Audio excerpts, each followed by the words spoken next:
sekali, sebelum kucing menjadi hewan peliharaan seperti sekarang, mereka hidup bebas di alam liar. Mereka tidur di bawah pohon, berburu tikus, dan bermain di padang rumput. Saat malam tiba, mereka tidur berkelompok untuk saling menghangatkan tubuh. Pada masa itu, kucing belum mengenal manusia seperti sekarang. Mereka menghindar jika melihat manusia datang. Mereka berpikir manusia adalah makhluk besar dan aneh, dan lebih aman jika menjauh. Sampai pada suatu hari yang sejuk, seekor kucing kecil sedang mencari tempat berteduh dari hujan.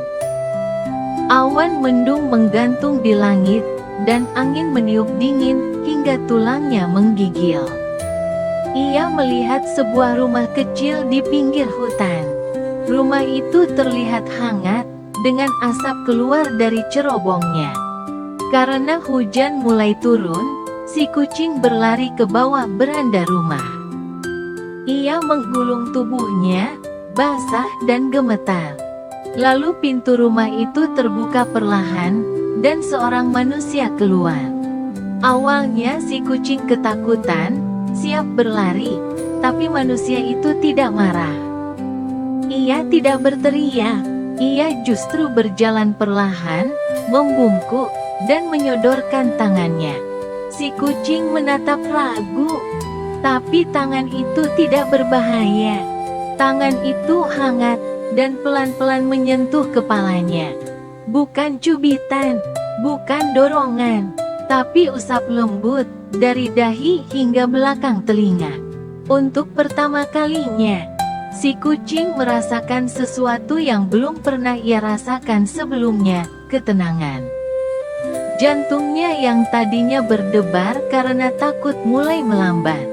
Bulunya yang basah terasa tidak terlalu dingin.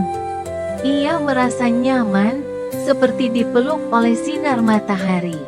Ia memejamkan mata, dan tanpa sadar, mendengkur pelan. Keesokan harinya, kucing itu kembali datang ke rumah itu.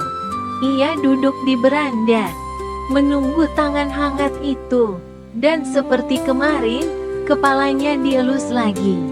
Hari demi hari, si kucing kembali lagi dan lagi. Ia mulai masuk rumah. Ia mulai tidur di atas bantal. Ia mulai percaya bahwa manusia bisa menjadi teman. Kucing itu kemudian bertemu kucing-kucing lain di hutan, dan ia mulai bercerita. Manusia itu punya tangan ajaib. Kalau mereka menyentuh kepala kita dengan lembut, rasanya damai sekali. Awalnya, kucing-kucing lain tidak percaya. Tapi satu persatu mereka penasaran. Mereka mulai mendekati manusia, duduk diam di dekat kaki mereka, atau tidur di teras rumah. Dan saat kepala mereka dielus, mereka tahu cerita itu benar. Sejak hari itulah, dari satu generasi ke generasi berikutnya, anak-anak kucing diajarkan, jika kamu percaya pada manusia, tundukkan kepalamu, dan biarkan mereka mengelusnya. Rasakan kehangatan itu, karena di sanalah tempatmu merasa dicintai. Bahkan, ilmuwan pun akhirnya menemukan bahwa di kepala kucing ada banyak saraf yang membuat mereka merasa tenang saat disentuh. Dan mereka hanya menunjukkan bagian kepala itu jika mereka benar-benar percaya dan merasa aman dengan seseorang. Itulah sebabnya, hingga sekarang, jika kamu duduk diam dan ada kucing yang datang padamu lalu menyodorkan kepalanya, itu adalah cara mereka berkata, "Aku sayang padamu. Eluslah aku."